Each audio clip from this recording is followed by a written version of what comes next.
Me llamo Daniel Martín, estoy trabajando en el equipo de iOS de Job & Talent y bueno, la charla de hoy se llama Introducción a Emacs. Voy a comentar un poco el origen de esta charla, que también creo que es interesante. Realmente surgió en una fiesta. O sea, realmente una de estas conversaciones techies que tuvimos en una fiesta en Job & Talent, se habló de una charla en Scala, etcétera, etcétera. Entonces yo metí un tema como que es, oye, ¿por qué no usar Emacs para trabajar con Scala? Y muchas veces, o sea, yo planteo estas cosas no porque crea que es la mejor solución, ni mucho menos, sino un poco por fomentar el diálogo de tal manera que se puedan llegar a algún tipo de conclusiones, se puedan aprender cosas, etcétera. Entonces surgió interés en Emacs y se planteó el hecho de hacer esta charla un poco introductoria, ¿vale? Un poco el comienzo, está esta imagen que está sacada de XKCD, que es un conocido cómic. Es un poco una imagen bastante cómica que habla creo que el título del cómic se llama Real Programmers, y habla un poco de, bueno, hay una persona usando Nano y le comentan que los programadores reales usan Emacs, no, usan Vim, tal, etcétera, etcétera, etcétera, y al final se montan, si veis el cómic entero, se montan un lío bastante gordo con un comando súper extraño en Emacs, etcétera, para lo que es programar, es decir, cambiar la corriente en la atmósfera, etcétera, etcétera. Y un poco también quiero comentar una cita, creo que es bastante interesante, viene de este libro, que es un libro bastante, yo lo considero la Biblia de la programación, se llama The Art of Computer Programming, es de Donald Knuth, y la cita viene del volumen 2 y es The enjoyment of one's tools is an essential ingredient of successful work, que quiere decir, bueno, que el disfrute de las herramientas propias es un ingrediente esencial para un trabajo satisfactorio. Sí que es cierto que esta cita está un poco sacada de contexto, entre comillas, porque realmente Donald Knuth está hablando, cuando comenta esto, está hablando de lo que es aritmética en punto flotante. Si queréis ver un poco el contexto, aquí tengo el libro, lo podéis echar un ojo y ver exactamente a qué se refiere. Pero yo creo que también el hecho de tener un disfrute de las herramientas que usamos como programadores, creo que es algo interesante a la hora de hacer un buen trabajo. Un poco, ¿qué es Emacs? Pues Emacs, el manual, o sea, la web y el manual nos comenta que Emacs quiere decir editor macros, y es un editor extensible, totalmente personalizable, se documenta a sí mismo, que es una cosa que creo que es bastante interesante, y real time, que eso, bueno, realmente ahora ya no quiere decir mucho. Real time en el contexto de edición de texto quiere decir que en el momento en el que tú escribes texto lo ves en pantalla. Es algo que lo damos todos por sentado, pero es importante que se recalque. ¿Vale? Es quizás uno de los programas open source más antiguos que todavía siguen vigentes y se sigue participando en ellos en el día a día. Y ya digo, tiene aproximadamente unos 30 años la primera versión. El origen de Emacs pues surgió como unas macros para Teco, que es un editor de texto muy antiguo, creo que se creó en el MIT hace ya bastantes años. Ha pasado por varias reescrituras. La primera reescritura en C, que se llama Gosling Emacs, le hicieron Richard Stallman y James Gosling, que es el creador de Java.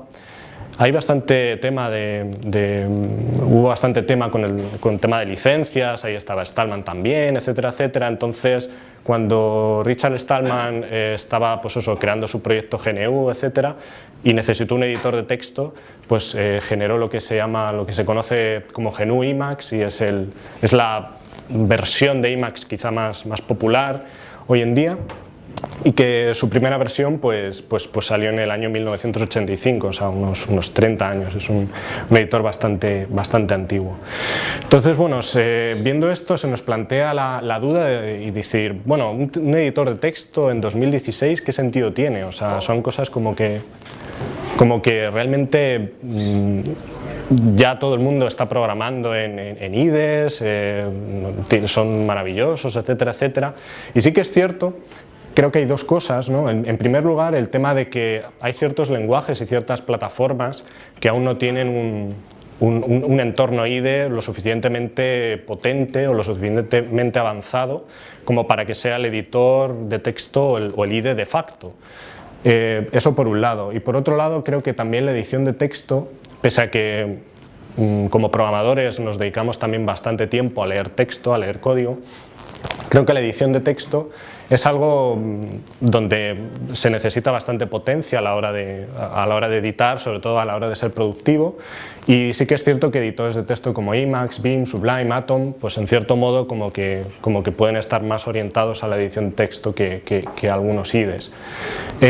Realmente también otro de los puntos que quiero mencionar es el hecho no solo de editar código, o sea, cuando nos referimos a editores de texto pensamos mucho en código, pero también como programadores y como actividades también relacionadas con la programación, como pueda ser la investigación, etcétera, trabajamos con lenguajes naturales, trabajamos en inglés, en español, etcétera, etcétera.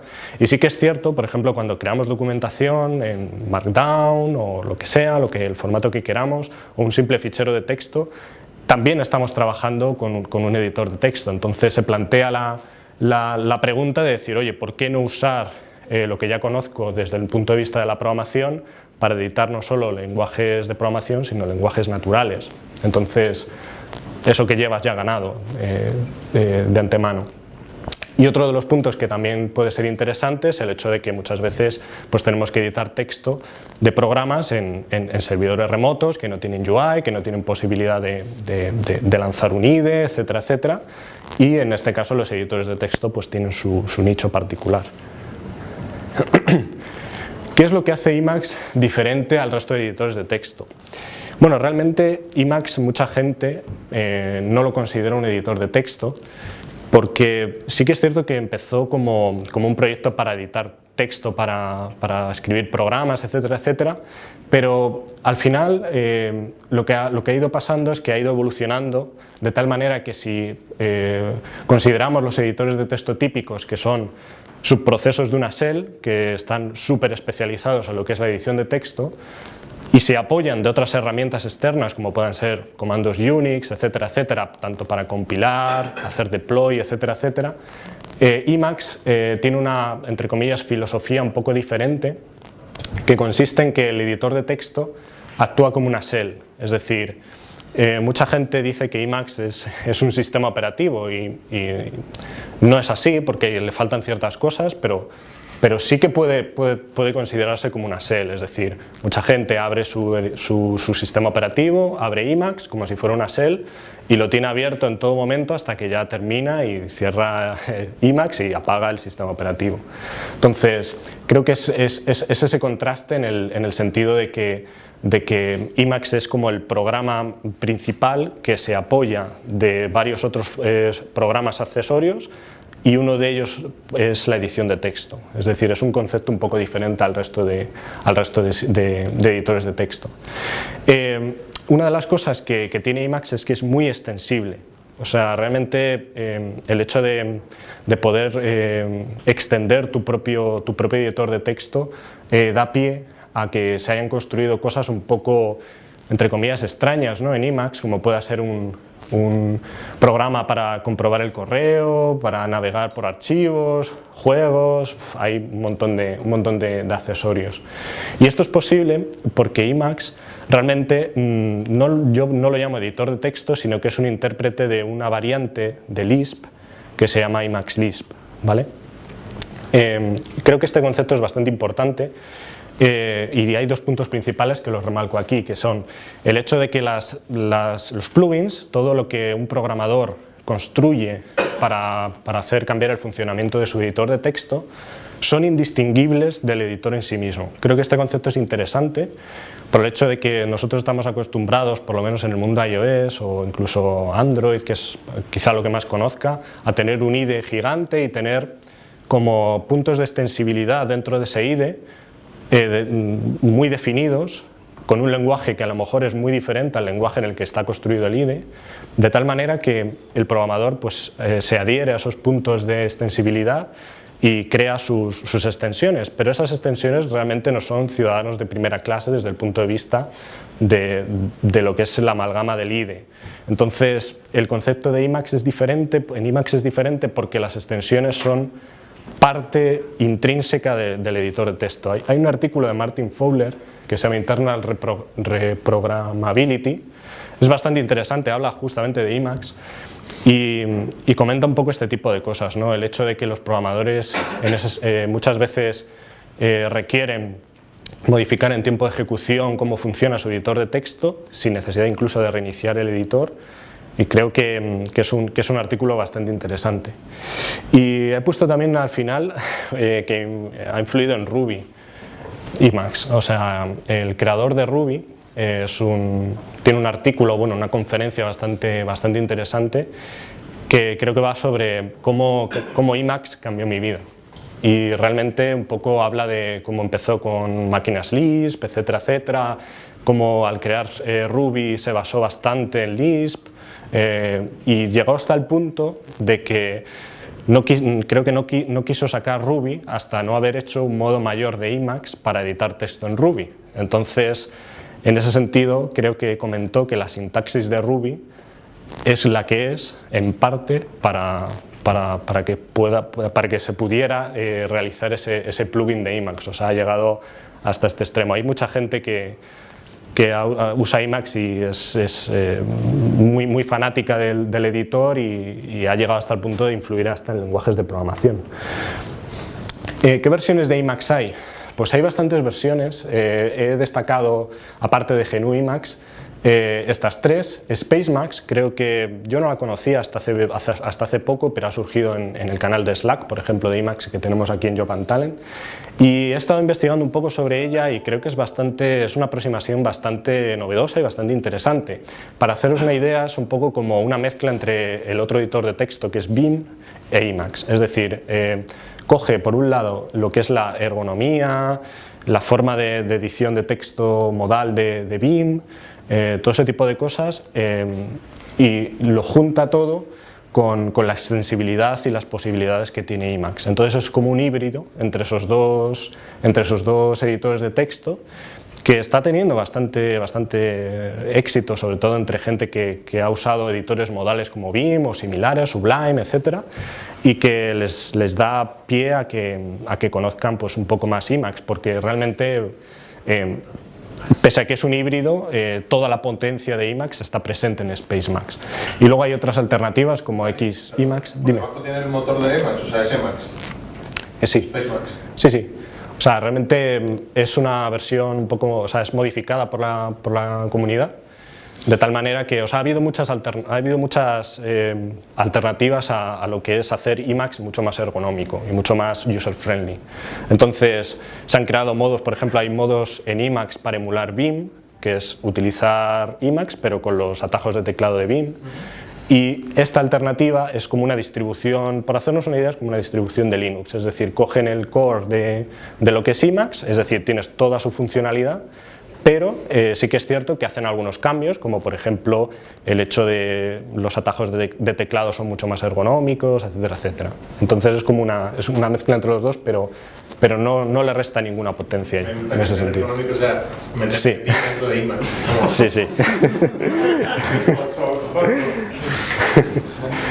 Luego hay otras alternativas menos usadas como Xemacs y Aquamax para Mac, si usáis Mac. En el caso de Aquamax utiliza atajos de teclado propios de Mac, es la característica principal que tiene. Bueno, un poco para instalarlo yo creo que es bastante sencillo. Si usáis Linux pues estará en el repositorio de vuestra distribución. En el caso de Mac yo recomiendo usar Homebrew, que es el gestor de paquetes no oficial pero de facto en Mac. Y sobre todo una cosa bastante interesante, yo os recomiendo que si usáis Mac y queréis instalar Emacs, no instaléis la versión que únicamente está en terminal. Es decir, utilizar Emacs en una terminal es bastante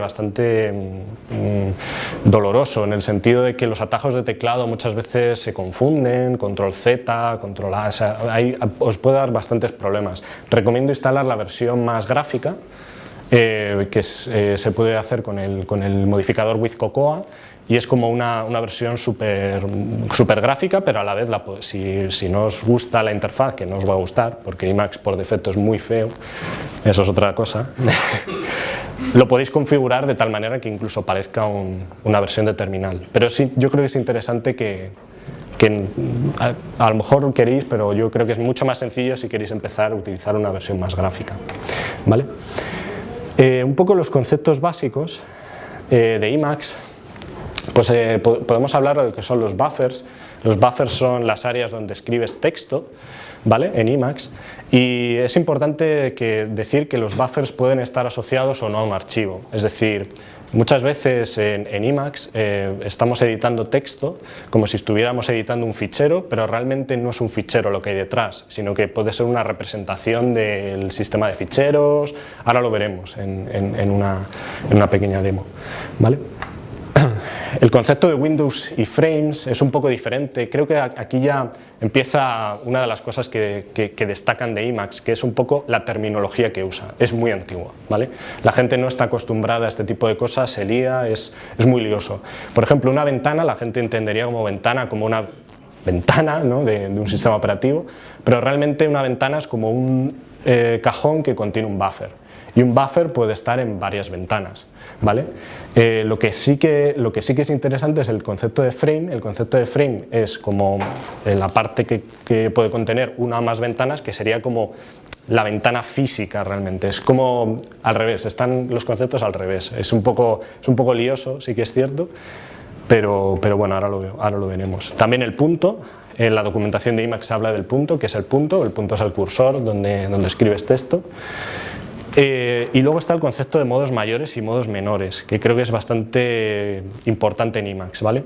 ¿Qué es un modo mayor? Un modo mayor en Emacs es una forma de personalizar muchas de las cosas con las que trabajamos a la hora de editar un programa, como puede ser el resalto de la sintaxis, los key bindings, todo ese tipo de cosas que al final, por ejemplo, un lenguaje de programación como C, C++, requiere de ciertas características pues, para resaltar la sintaxis, ciertos key bindings, etcétera, etcétera. Entonces, podemos entender un modo mayor como uno de los plugins, por así decirlo, que permiten el soporte de un lenguaje de programación en Emacs. No solo son lenguajes de programación, pero podemos entender que normalmente va a ser un lenguaje de programación. Aparte están los modos menores, que los modos menores se encargan de sobreescribir o de añadir cierta funcionalidad o cierto comportamiento, por ejemplo, como puede ser el autocompletado, el matching de paréntesis, etc. Es decir, son funcionalidades que no solo aplican a un lenguaje, sino que aplican a varios lenguajes, etc. Y podemos entender que en cualquier momento vamos a tener un modo mayor activado en Emacs y varios modos menores, los que sean, que nos van a permitir pues eso, tener autocompletado, matching de paréntesis, etc. y muchas más funcionalidades. Bueno, aquí están un poco lo que son los comandos para irse moviendo. No sé si va a ser más intuitivo verlo aquí, ¿vale? No sé si se ve bien, creo que sí, pero a ver. Se ha ido. Has tentado el cable. Ahí. Vale. No sé si se ve bien, pues esta sería una configuración de Emacs. Como veis parece que es una terminal, pero no es una terminal, está bastante modificada para que se quiten las cosas como las barras de herramientas, etcétera, etcétera. Entonces, podemos abrir un fichero. Para abrir un fichero...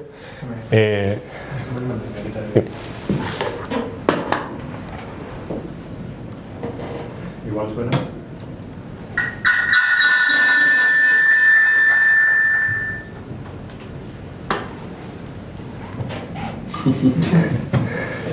Habéis aguantado muy bien, ¿eh? Nos gusta. Ya nos gusta. Vale, este es el readme del kernel de Linux, por ejemplo, ¿vale? Como podemos ver en un poco lo que he comentado anteriormente, esta sería lo que es toda la parte esta azul donde está el texto, sería el buffer, sería el frame, ¿vale? En este caso solo hay una ventana porque no tenemos la pantalla dividida para ver dos ficheros, etcétera, etcétera.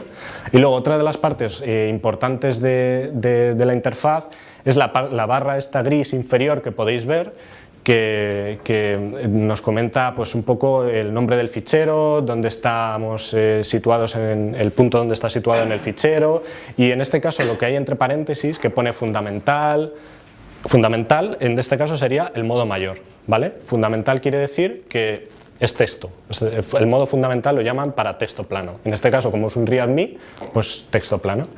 Y seguido pues tenemos los modos menores que están activados, en este caso está activado Ando-Tree, que ahora comentaré un poco lo que es, Helm, que también lo podré comentar, y Jazz, que es un poco, se llama Jazz Snippet y sirve para todo el tema de snippets. ¿Vale? Entonces la navegación es un poco, la podemos hacer inicialmente con las flechas, ¿vale? No sé si tengo aquí, no. Realmente la navegación la podemos hacer con las flechas de teclado, o también podemos usar lo que son los atajos propios de Emacs para avanzar, es control N, ¿vale? Para retroceder una línea es control P, para ir al principio control A. ¿Control o command? Control. Esa es una diferencia.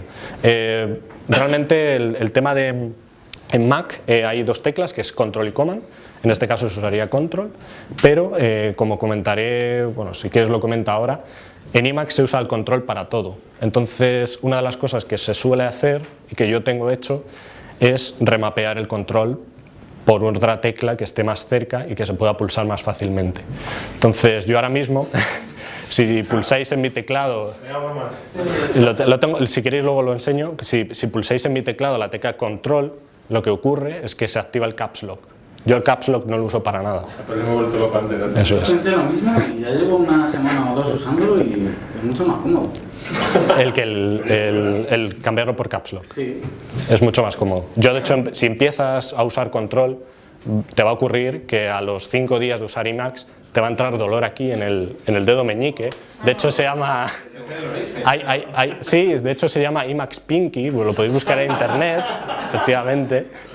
Y hay mucha gente, entre ellos Richard Stallman, que están ya deshabilitados para ser programadores por ese problema.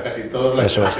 A mí me pasó, o sea, me di cuenta y dije, esto no puede ser. Estaba yo escribiendo una tesis súper larga en Emacs y no tenía eso cambiado y realmente te entra dolor bastante raro se llama Repetitive Strain Injury, que es como una lesión que tienes por haber ejercitado demasiado tus músculos.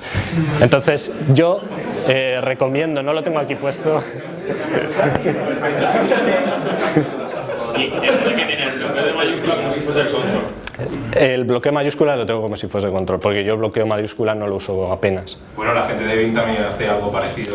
En Vim también se usa bastante, porque también, aunque se usen menos las teclas modificadoras con control, creo que hay mucha gente que también, o con escape creo también, he visto.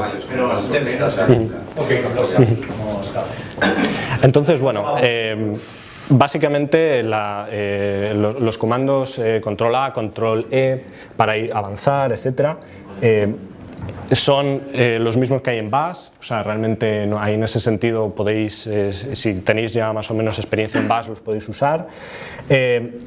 Para avanzar páginas, control V, se pueden avanzar páginas y con meta V se van hacia atrás. El tema meta, aquí, la tecla meta, es creo que bastante interesante.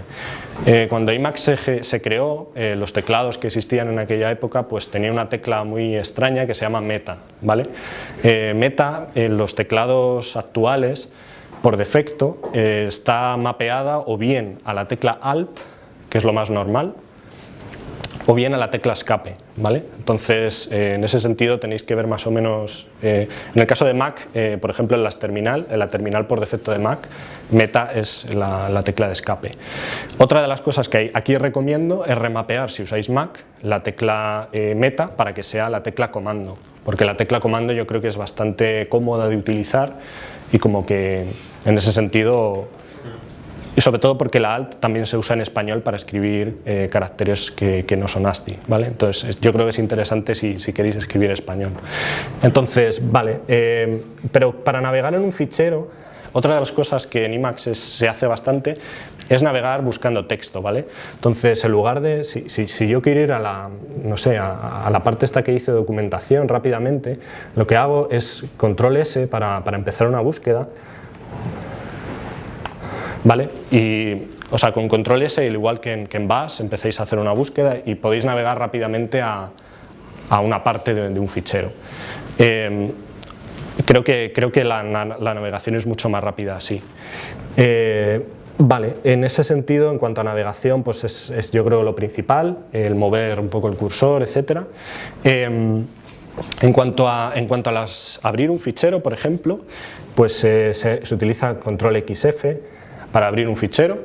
En este caso, pues en Emacs no hay cuadros de diálogo ni nada parecido, entonces pues es un poco por lo que llaman aquí se llama mini buffer, que es un poco un concepto que es la barra está inferior, que tiene un texto que tú puedes cambiar y que en respuesta a una petición que te hace Emacs, o sea, te dice qué fichero quieres abrir, etcétera, ¿vale?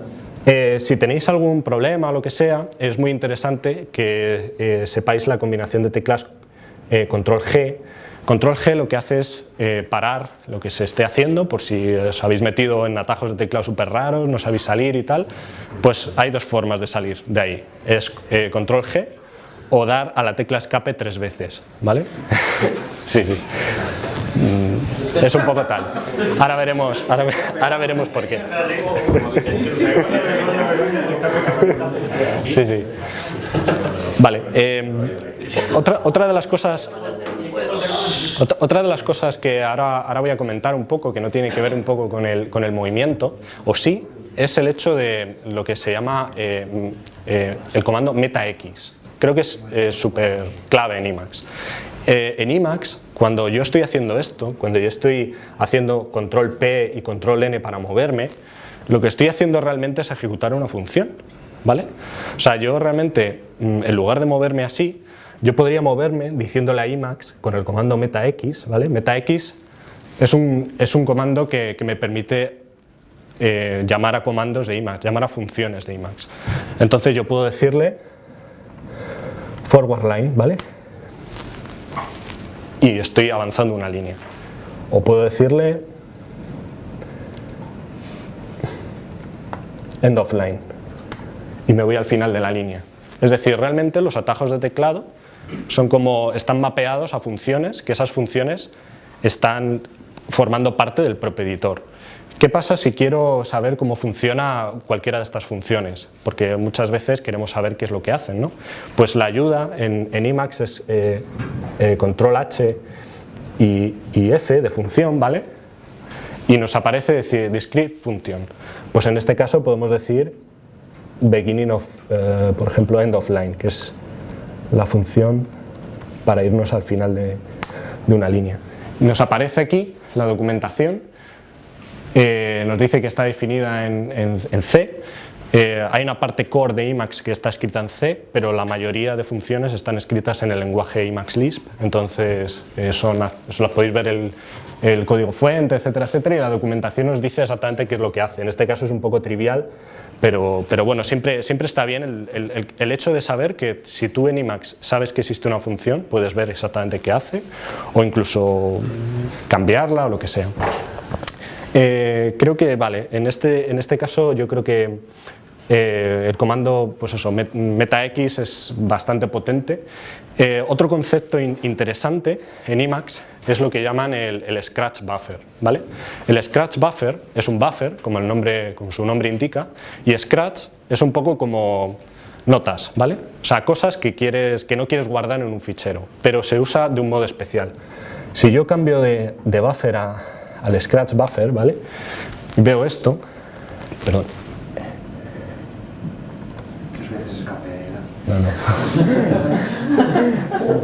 No, ahí. Esto es el scratch buffer, ¿vale? como pone en los comentarios, es un buffer para notas que no quieras guardar y lo más interesante es porque se puede evaluar Lisp, ¿vale?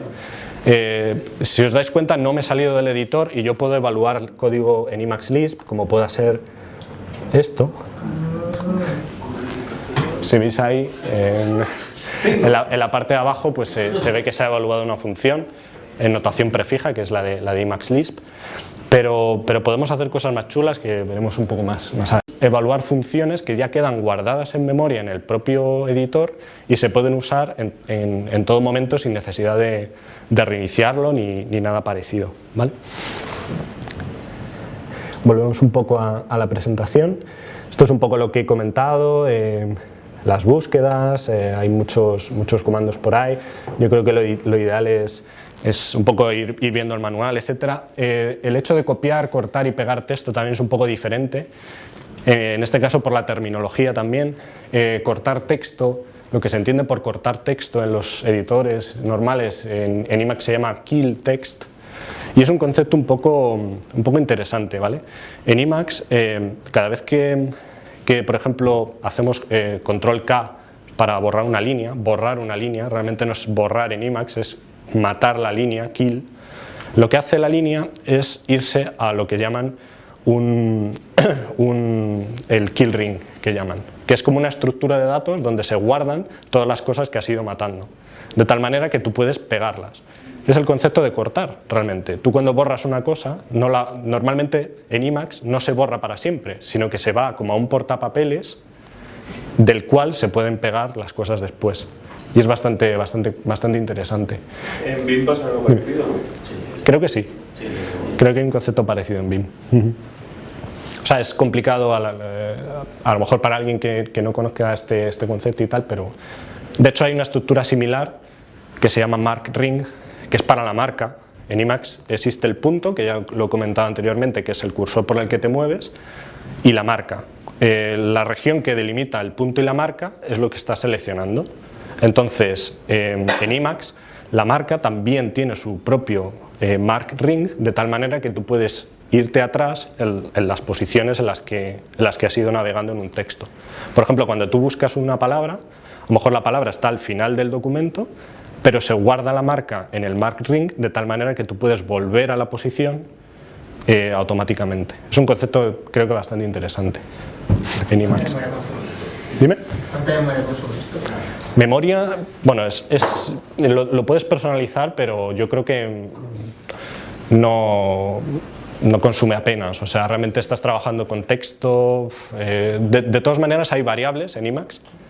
O sea, Emacs está compuesto de funciones que hemos visto que se ejecutan con MetaX, y también hay variables que te configuran un poco cómo funciona el entorno, y una de esas variables, no recuerdo cómo se llama ahora, te permite personalizar cuánto espacio de memoria reservas para todos estos buffers, pero de todas maneras ocupa bastante poco. Mucha gente dice que Emacs ocupa mucha memoria, pero la verdad es que a día de hoy yo creo que es un poco tal, porque ya tenemos máquinas con mucha memoria. De hecho Chrome por ejemplo ocupa mucha más memoria, pero bueno. Vale. Yo 24 megas te doy. Eso me da un plugin de datos. El Hello World.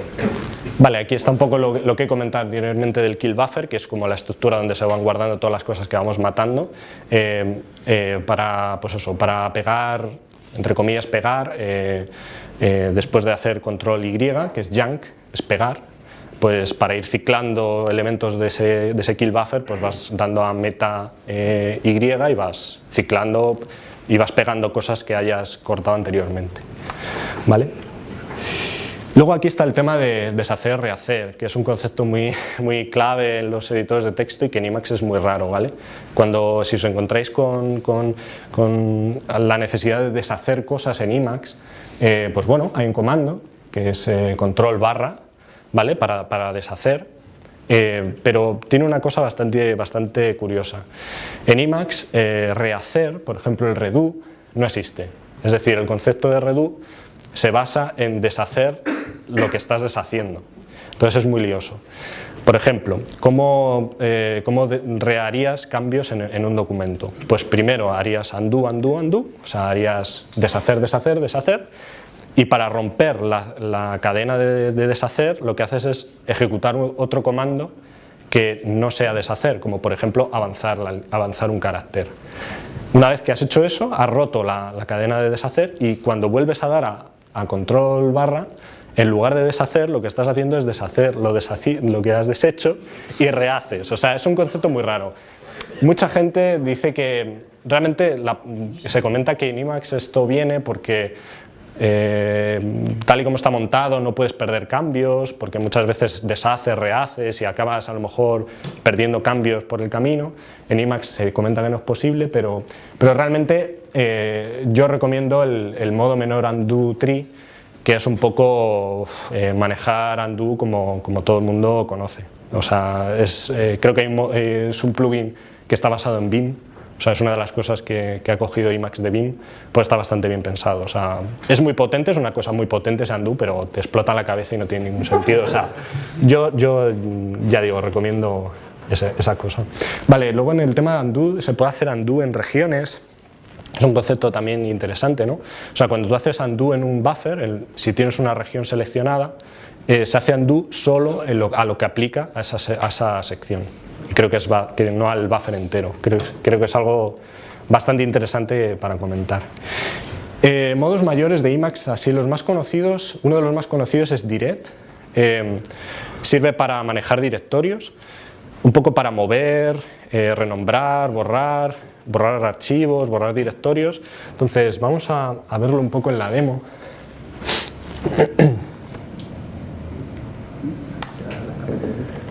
Bueno, como podéis ver, la presentación está hecha en Emacs, luego se ha exportado con Reveal, pero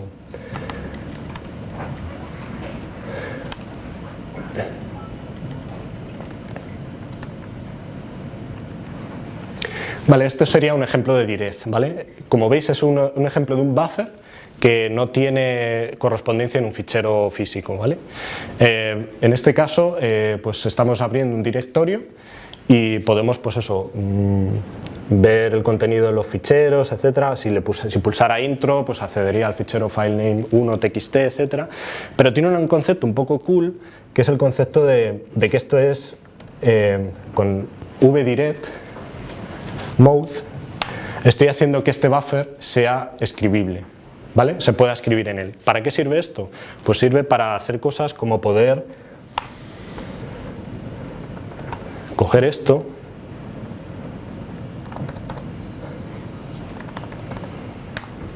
lo tengo renombrado y ya se ha guardado en el sistema de archivos real. O sea, todos los cambios que hagas se guardan en el fichero en el sistema de archivos. Sí. Sí. Hay cosas, sí, se pueden hacer cosas bastante interesantes, creo que. Bueno, tampoco sabemos cuántos comandos has hecho, se han escuchado muchos textos ahí. No, realmente si os lo comento más o menos, una vez que estamos en modo escritura, en modo, como he comentado, wdirect, lo que he hecho es una selección rectangular, como se puede hacer en muchos editores de texto, ¿vale? Y he modificado lo que hay dentro de esa región de filename a document, ¿vale? Y realmente no. La combinación de teclas a lo mejor es un poco más liosa, porque, por ejemplo, para seleccionar un rectángulo en Emacs es control XRT. Luego hablaremos de cómo recordar todo ese tipo de cosas. Rectángulo, son mnemónicos, pero cuesta aprenderlos, ¿vale? Pero bueno, al final, ya digo, está ahí. ¿Puedes cambiar también la fecha? Sí, se puede cambiar la fecha. Bueno, la fecha no lo sé, no lo he hecho nunca, pero lo que sí que estoy seguro, es que, por ejemplo, el modo ejecución y el modo lectura, todo eso que vemos ahí, en la primera columna se puede cambiar perfectamente y se aplica. El tema de la fecha no lo he probado, pero bueno, no sé, es curioso. Tiene muchas cosas más, ¿vale? Si veis, se pueden seleccionar ficheros para ejecutar acciones sobre esos ficheros. Da para bastante juego, porque al estar esto funcionando como si fuera texto, se pueden aplicar todos estos conceptos de buscar texto, reemplazar texto, todo ese tipo de cosas, y se están haciendo sobre el sistema de ficheros real. Creo que es bastante curioso. Y aquí, por ejemplo, podemos hablar de lo que es extender Emacs.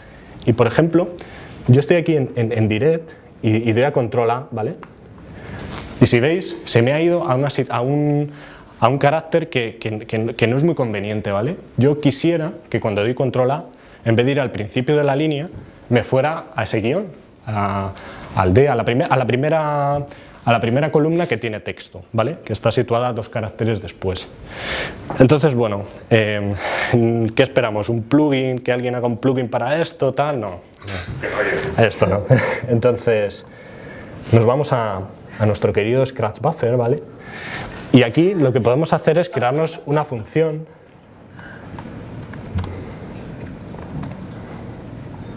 La vamos a llamar direct beginning ¿Ha leído algo con el list antes? offline, ¿vale?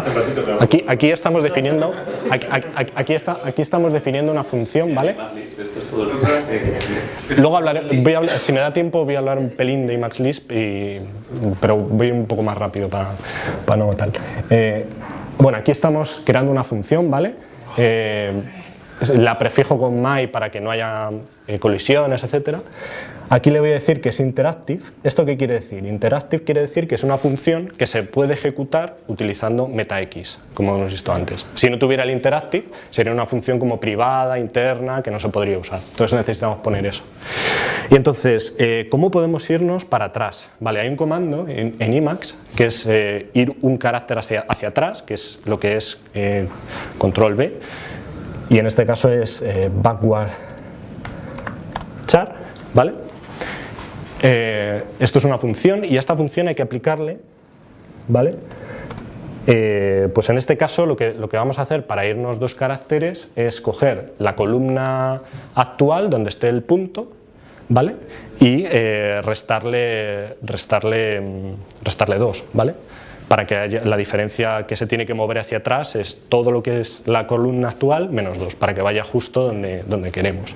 Entonces, en Emacs, para coger la columna actual, en Emacs Lisp es current column, ¿vale? Y un 2, ¿vale? Como veis es notación prefija en Emacs Lisp, es decir, la resta es una función más, el menos es una función que se aplica a current column y al 2. ¿Vale? Vale, ya tenemos nuestra función y ahora lo que hacemos es, ya la hemos evaluado, la tenemos en el minibuffer, o sea en el echo area nos dice que ya la ha evaluado porque nos pone el nombre de la función y ahora lo que nos interesaría es a control A, porque obviamente queremos que se asocie a control A. Pero control A no queremos que se asocie en todos los modos, solo en direct, porque solo tiene sentido en direct. Entonces, ¿cómo hacemos eso? Para hacer eso, hay de nuevo otra función que se llama defineKey, ¿vale? Y en este caso hay un direct mode map, ¿vale? Que quiere decir que estamos definiendo una tecla, una combinación de teclas solo para un modo, ¿vale? Y en este caso es el modo direct, ¿vale? Y aquí, pues yo creo que en principio con esto ya está, ¿vale? La comilla es un tema de Emacs Lisp, quiere decir que estamos cogiendo eso como literal, no se va a evaluar. Si no tuviera la comilla sería incorrecto porque intentaría evaluar esa función y haría cosas raras. Es decir, estamos haciendo un mapeo entre control A, ¿vale? La representación de control A y el valor que es el literal de la función. Por eso le ponemos la comilla. Todo eso es un tema de Emacs Lisp, está descrito en el manual. Entonces, bueno. Vale. Pues en principio creo que ya lo tengo integrado en mi editor porque he evaluado las 2 funciones y ya está. Como podéis ver.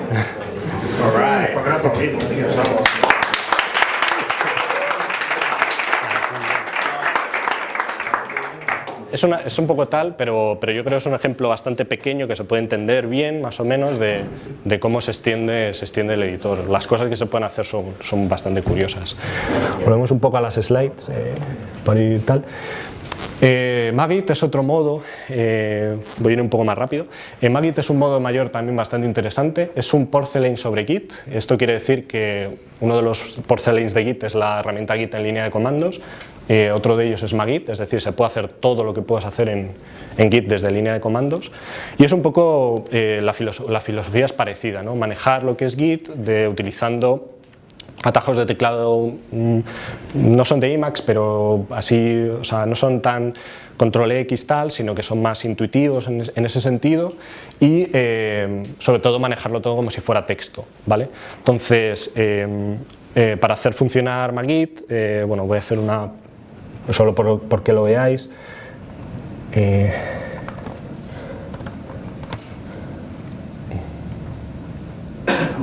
Vale, pues me voy a ir a... Tengo aquí una copia del repositorio de Joe Van Talen. Bueno, un poco por ir bien. Tal. Este sería más o menos el esquema, ¿vale? Nos dice la cabeza, en qué rama estoy, cuál sería la rama en la que mergearía en remoto, tal, los tags también, los stashes que tienes, etcétera, y si haces alguna modificación, pues puedes ir viendo. Si cogemos no sé si tengo por aquí un ejemplo más pequeño para que lo veamos, creo que es este, ¿vale? Ahí va. Vale, aquí por ejemplo no hay ningún commit, nos dice que hay un fichero que todavía no está en Git, podemos ponerlo en stash, ¿vale? O sea, que ya va a aparecer en el índice, podemos hacer commit con C, ¿vale? Las teclas en este caso, para meter el fichero en el stack he pulsado la tecla S nada más, y ahora pues puedo dar a C para comitear ese cambio y nos da las opciones, pues lo podemos ver ahí, C commit, extender, reward, amend. Es un commit normal, así que pulso C de nuevo y automáticamente nos aparece lo típico, ¿no? Para escribir. Si me paso, pues me avisa de que estoy haciendo un commit demasiado largo y nada, lo típico, ¿no? O sea, no hagáis nunca estos commits, ¿vale? Con estos nombres. Si me paso, pues puedo...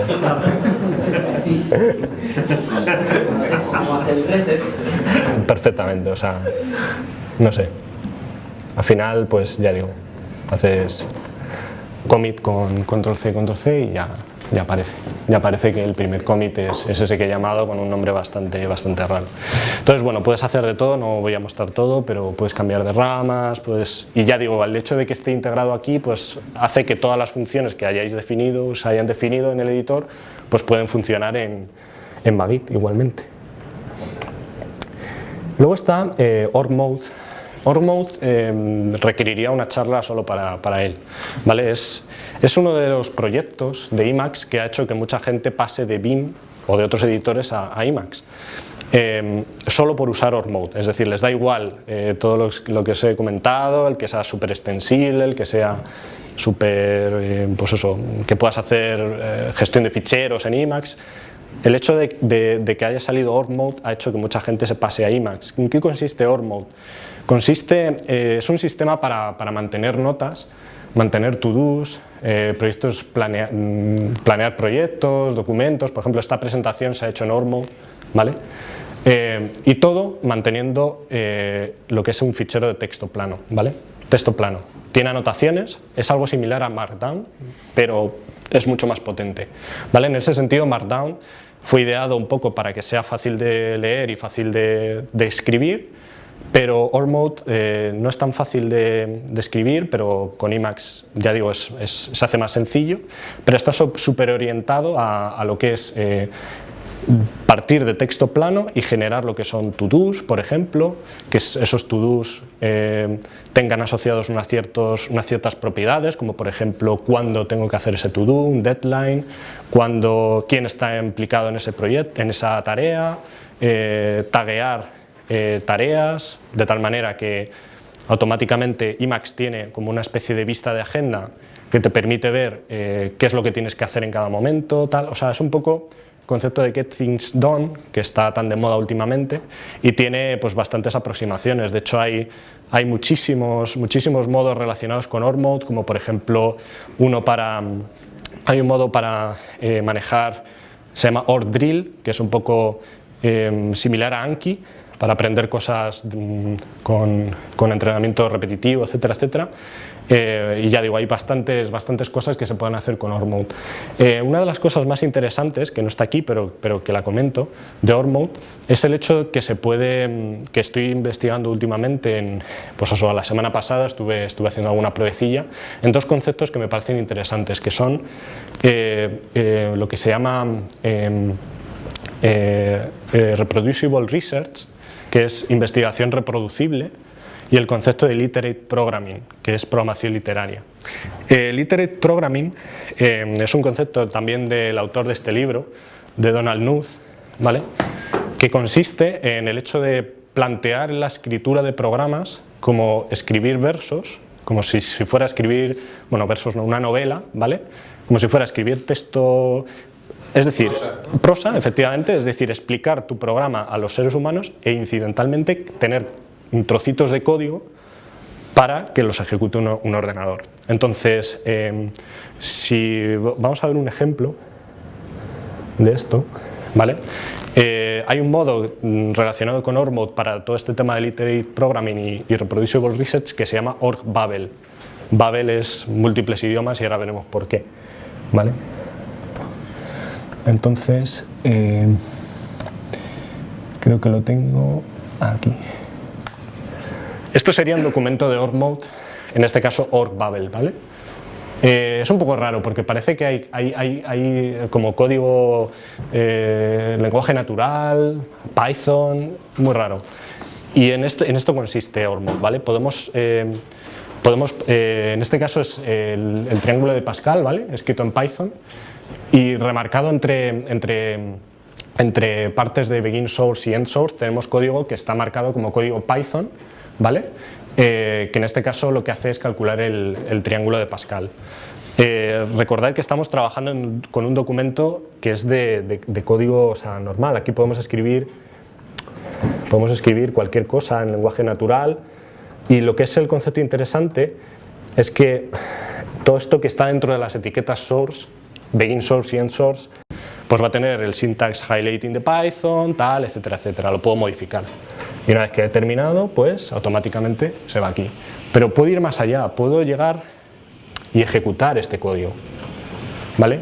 Obviamente es un tema bastante peligroso el ejecutar código desde texto plano y te avisa de, oye, ¿verdaderamente quieres evaluar Pascal's Triangle en tu sistema?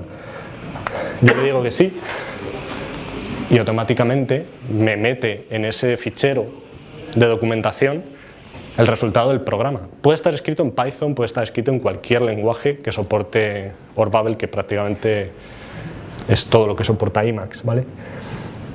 Pero aquí viene lo bueno, que es, si os dais cuenta, estoy invocando ese código con n igual a 5, ¿vale? Y el resultado de eso lo voy a usar después, ¿vale? Si os dais cuenta, en el trozo de código segundo, justo, bueno, lo voy a remarcar para que se vea bien, podemos ver que la variable PST es igual a Pascal's Triangle, y eso es la función que tenemos definida anteriormente, es decir, el resultado del código anterior es lo que va a alimentar a esta segunda parte de código. ¿Qué es lo que hace esta segunda parte de código? Vale, esta segunda parte de código lo que hace es convertir esta tablita que nos ha generado, no es una tabla, Org Mode lo muestra como tabla, pero realmente Python, si veis el código, estoy generando listas, o sea, es una forma visual que tiene Emacs de mostrarme eso. Pues esas listas que representan el triángulo de Pascal, lo que van a hacer es convertirlas en otro lenguaje que se llama DOT, ¿vale? No sé si alguno lo conocéis, es un lenguaje para representar gráficamente grafos, efectivamente, ¿vale? Entonces voy a evaluar este código, a ver qué me hace.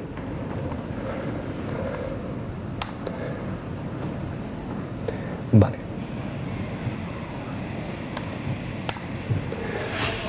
Y como veis, el resultado que ha dado pues es ya digo, el lenguaje especial en DOT que sirve para hacer grafos, ¿vale? Entonces, ¿para qué sirve esto? Al final esto sirve porque finalmente este resultado, en la última parte del programa, lo que me va a hacer es, me va a generar un fichero, ya digo, utilizando de nuevo la notación de variables, cogiendo el resultado anterior, me va a generar, utilizando el programa DOT, ¿vale?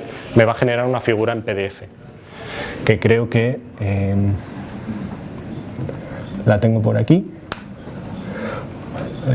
Espérate, sí, no, pero espérate a ver, os la muestro mejor.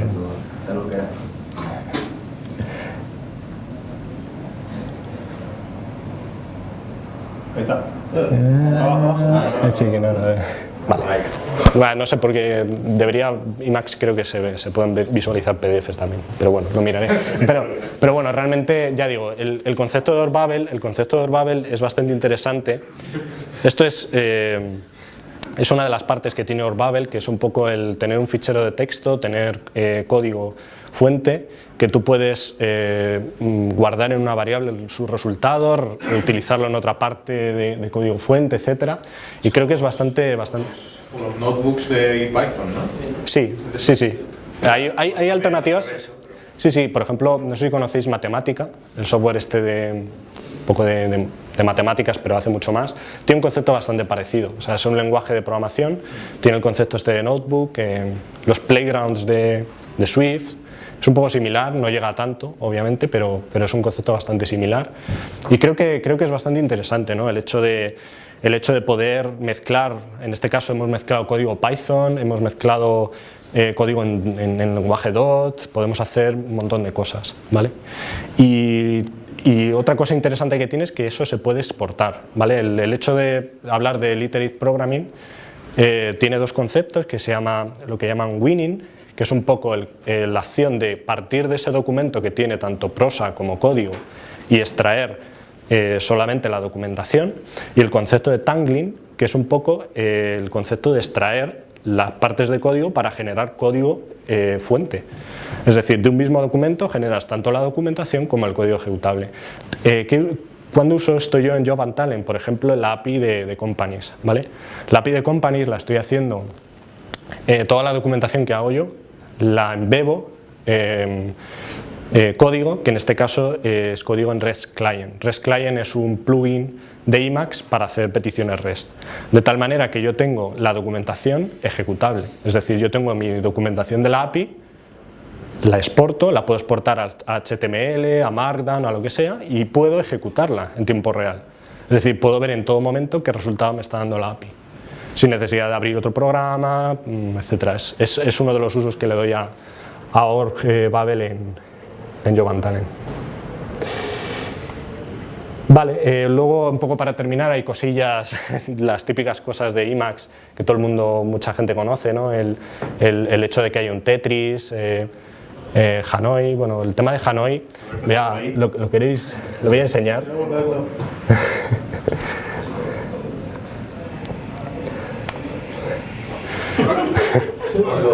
Bueno, esta es la simulación del problema típico de recursión de las torres de Hanoi, ¿vale? En este caso está con n igual a 3. Como sabéis, las torres de Hanoi tienen una complejidad, para resolverse, tienen una complejidad exponencial. Es decir, el número de operaciones necesarias es 2 elevado a n-1. Si yo pusiera 9, lo puedes configurar para 9 discos en vez de 3, pues no hubiera terminado tan rápido.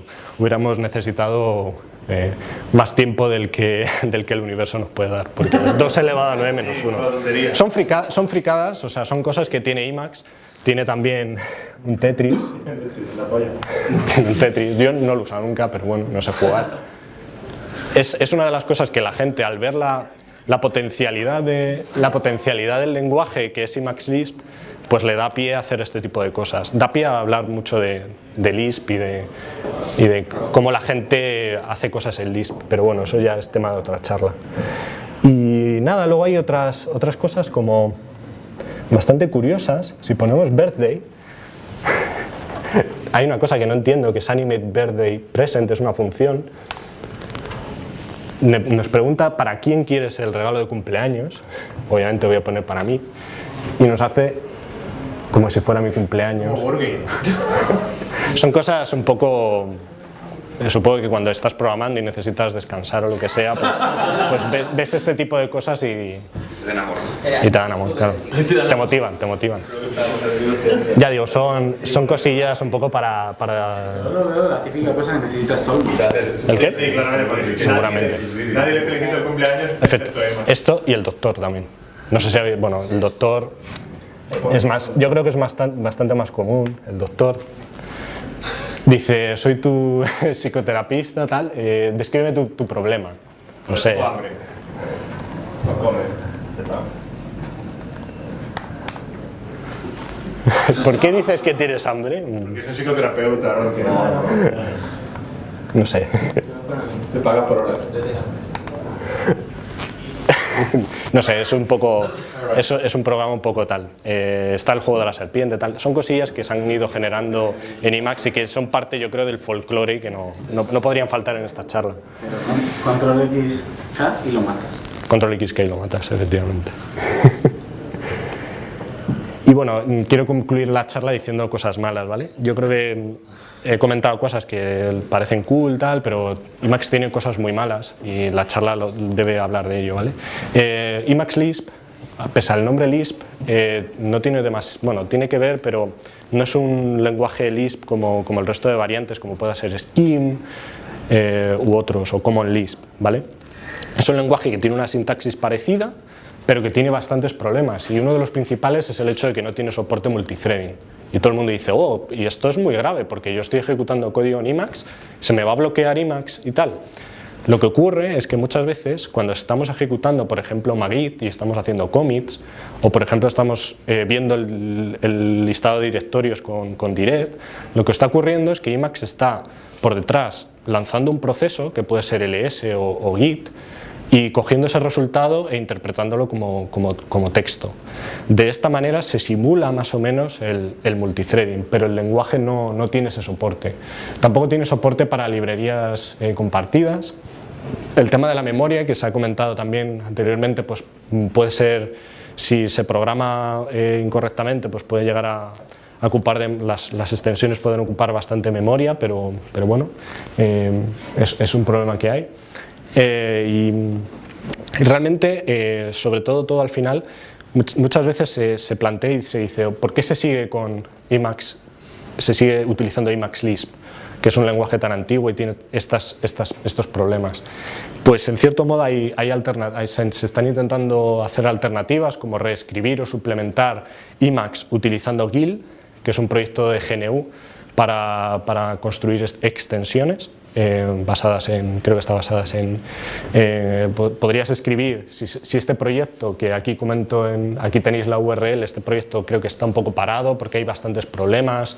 IMAX es un proyecto muy grande, sobre todo el tema de la compatibilidad, es decir, hay millones de extensiones ya hechas que tienen que seguir siendo compatibles, entonces es un proyecto muy complicado, pero tendría varios beneficios si se lleva a cabo, que es el hecho de que se obtendría mayor rendimiento. Se podría extender IMAX en otros lenguajes que no sean IMAX Lisp, que es un lenguaje un poco raro para la gente que a lo mejor, por ejemplo, la gente que usa Atom, que está más acostumbrada a extender su editor utilizando JavaScript, pues creo que sería una alternativa bastante interesante. Luego, desde el punto de vista del lenguaje, hay algunas cosillas también negativas, el hecho del scope léxico que entró en IMAX Lisp muy recientemente. El scope léxico es algo que estamos muy acostumbrados en los lenguajes de programación de hoy en día, pero que en IMAX Lisp se utilizaba scope dinámico hasta hace relativamente poco. Entonces es un lenguaje un poco arcano en ese sentido, o como queramos llamarlo, y tiene esas limitaciones que hacen que IMAX pues pudiera en ese sentido peligrar, ¿vale? Y un poco como conclusiones de esta charla, yo creo que no pretendo que cambiéis a IMAX o uséis IMAX y tal, sino creo que lo más importante es que para ser un profesional efectivo, eficiente, es importante que se aprendan bien las herramientas que se usan en el día a día, sea IMAX, sea Atom, sea Sublime, sea Xcode, lo que sea, ¿vale? El hecho de los atajos de teclado, tenerlos en tu memoria, creo que es una gran inversión, sobre todo porque eres mucho más productivo, no tienes que mover tu mano hacia el ratón, etcétera. Creo que es bastante interesante, ¿vale? Si queréis aprender Emacs, recomiendo aprender VI o Vim antes, más que nada porque está instalado en todos los sistemas, Emacs no lo está, y es muy importante que por lo menos se aprenda algo de Vim, por lo menos saber salir del editor, todo ese tipo de cosas, o saber moverse más o menos. La ayuda en Emacs está muy fácil de adquirir.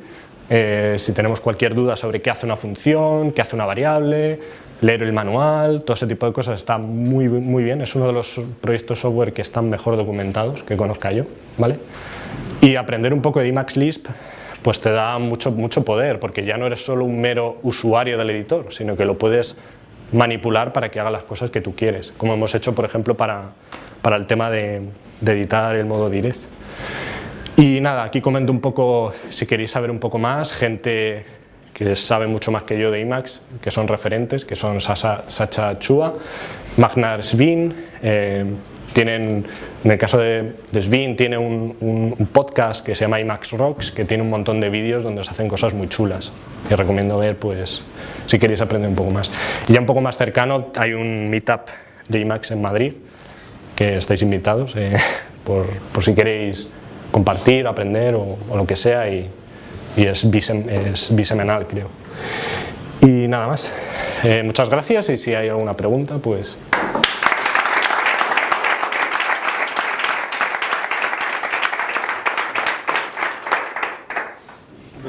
Un par de preguntas. Pero voy a cambiar a...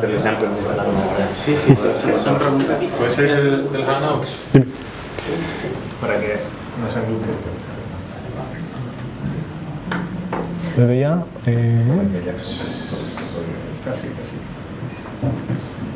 Básicamente es, ¿cómo aprendiste tú todos los atajos y cómo recomiendas que se aprendan? Que no tiene por qué ser lo mismo. ¿Y cuánto tiempo si puedes dar? Y si recomiendas algo como Anki o no. Vale, bueno, yo un poco comencé en primero de carrera con Emacs, un poco... Primero de Emacs. Y creo que el tema de los atajos de teclado, el concentrarse a lo mejor al principio en los atajos de teclado, es un poco contraproducente. O sea, primero creo que es necesario un poco familiarizarse con todo el concepto de funciones, etcétera, pero en el caso concreto de aprenderlos, no utilicé ningún método así especial como Anki o OR-Drill, sino simple y llanamente un poco... al final acaban siendo parte de tu manejo de teclado. Es decir, yo cuando ejecuto un comando, muchas veces no sé qué teclas estoy ejecutando realmente, porque sé dónde están posicionadas, pero no sé exactamente cuáles son. Eso tiene desventajas, ¿no? Porque te vas a otro teclado y obviamente no eres tan productivo, pero eso es algo muy común en Emacs. Pero realmente no tengo un método así clave para decir... aprender los atajos de teclado. Hay un modo que se llama, no sé si lo conoces, se llama Which Key, ¿vale? Pues ese modo es bastante interesante porque, bueno, los atajos de teclado de Emacs están formados de dos partes. La primera parte es el prefijo y otro sufijo, ¿vale? El prefijo es un poco por ejemplo, el control X es un prefijo para Emacs. Después de ese control X, pues por ejemplo, si quieres manejar rectángulos, pulsarías una R. ¿Qué es lo que hace este modo Which Key? Pues lo que hace es, cuando tú pulsas un prefijo, control X, y esperas 1 o 2 segundos, creo, lo que te aparece en pantalla es una lista de posibles atajos de teclado que completan ese prefijo que has pulsado. Entonces te aparecería R, te aparecería T, tal. Yo creo que eso puede ayudar, el hecho de separar los atajos de teclado en diferentes prefijos, pero ya digo, no te sabría decir si Anki no lo he usado nunca, la verdad, para aprender los atajos. En mi experiencia, yo he usado Vim desde primero de carrera, pero no he tenido huevos a usar el Emacs hasta que no he encontrado algo de ese estilo para aprender los atajos, porque si estás usando el Emacs para todo, entonces sí que lo puedes aprender de la forma que dices tú, por fuerza bruta. Pero si estás usando un IDE o otras herramientas y parte del tiempo lo dedicas a aprender Emacs, de una vez a otra se te olvida.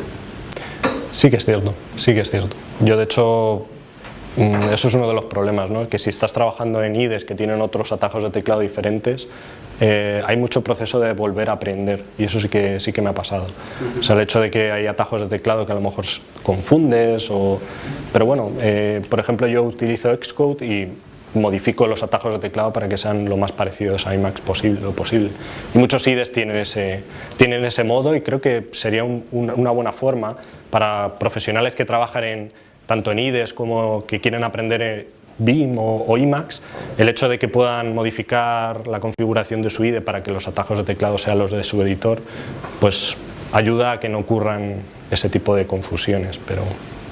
Y en cuanto a tiempo, pues tampoco le he dedicado mucho tiempo. Profesionalmente no he trabajado con Emacs, ha sido un poco, pues eso, a nivel académico y a nivel un poco de hobby. Y ya digo, pues el problema de aprender Emacs es que, ya digo, inicialmente by default no es como VI, que es más accesible. El modo por defecto es súper feo, los atajos de teclado por defecto son muy difíciles, y eso echa a mucha gente atrás. Y realmente yo creo que el hecho de empezar a customizar, a personalizar tu editor, ayuda a que la curva de aprendizaje sea más lenta, o sea, la curva de aprendizaje sea más suave, ¿vale? O sea, ya digo, la versión por defecto de Emacs es muy poco ergonómica y muy poco usable. Entonces, se puede mirar repositorios de gente que haya usado Emacs y un poco aprender de cómo lo tienen personalizado, de tal manera que sea más sencillo. O pedirte ayuda en el canal Emacs. O pedirme ayuda en el canal Emacs. De hecho, bueno, todos mis ficheros de personalización de Emacs están en mi repositorio de GitHub, por si queréis echarle un ojo o queréis basaros en ellos o lo que sea, ¿vale? Y yo creo que es una forma bastante interesante. Pero bueno, es conveniente que cuando aprendes Emacs aprendas primero un poco los conceptos clave y no tanto centrarte en atajos de teclado, aunque sí que es cierto que tarde o temprano tienes que vivir de ellos y hacerlo lo más sencillo posible.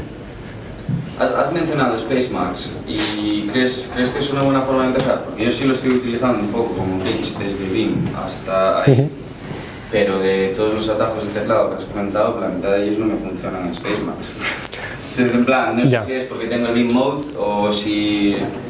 Porque en Spacemacs tengo Vim Mode, pero sé que los por defecto de Emacs funcionan bien también.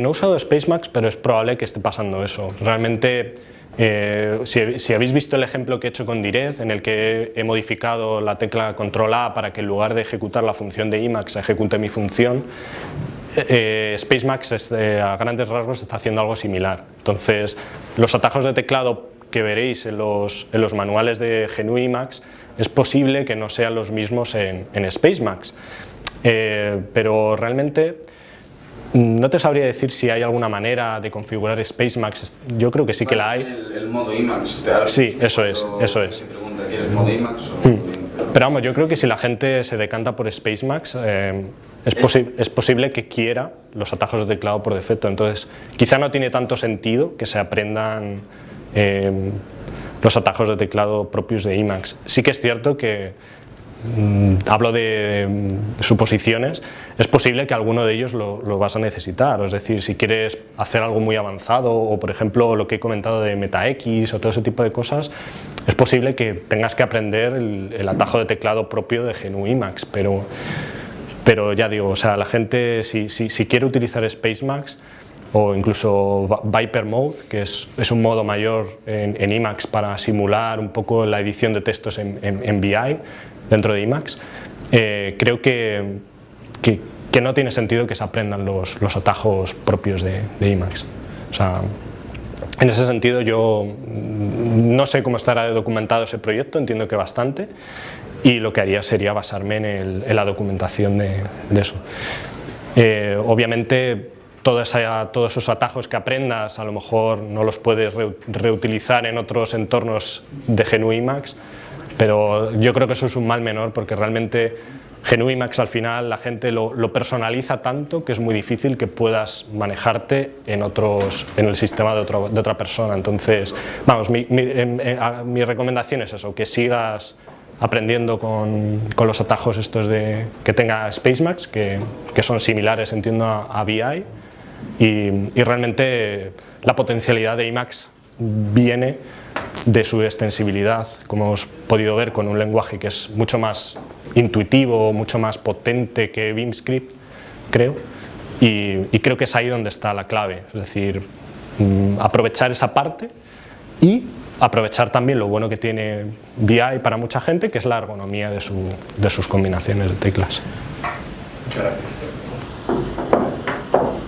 ¿Más preguntas? Una para el Space. Hay modo, no, que sí. Por defecto tiene los atajos de Vim, pero no hay un modo que tenga los atajos por defecto. Sí, sí, cuando tú lo instalas te hace ciertas preguntas y una de las preguntas es ¿quieres modo Emacs o modo Vim? Claro, Yo supongo que será Emacs. Lo veo como instalarse Slackware, que sería el Emacs normal, o una distribución Ubuntu. Mandrake. Con ya todo en su sitio. Mandriva, perdona. Sí, que tengo en eso. No sé, a mí realmente me mola porque me entra por los ojos. Yo la primera vez que probé Emacs es lo que dices tú, abres eso y dices, hostia, que estamos en el 2000 y pico, ¿no? Ya. Con Vim, ¿no? ¿Qué? Con Vim no pasa eso. Al menos utilizas las mismas fuentes que tienes en tu terminal. Yo no estoy pidiendo demasiado, pero... Me parece poca cosa, pero... Pero los botones y la línea esta de status code que cabe en el GUI y todo eso es que es Me ha feísimo. gustado del editor trap, que todos hemos tenido alguna vez abrir por primera vez Vim o Emacs cuando éramos jóvenes y no saber salir, tener que parar al ordenador. O sea, Tirando el cable. Mira que Vim te pone en la ayuda. 2.q sales. pero no entiendes, no lo lees. no entiendes, ¿eh? Sí, pero punto G, ¿de dónde? ¿Cómo? Es que... Yo, cuando ahora que estoy viendo...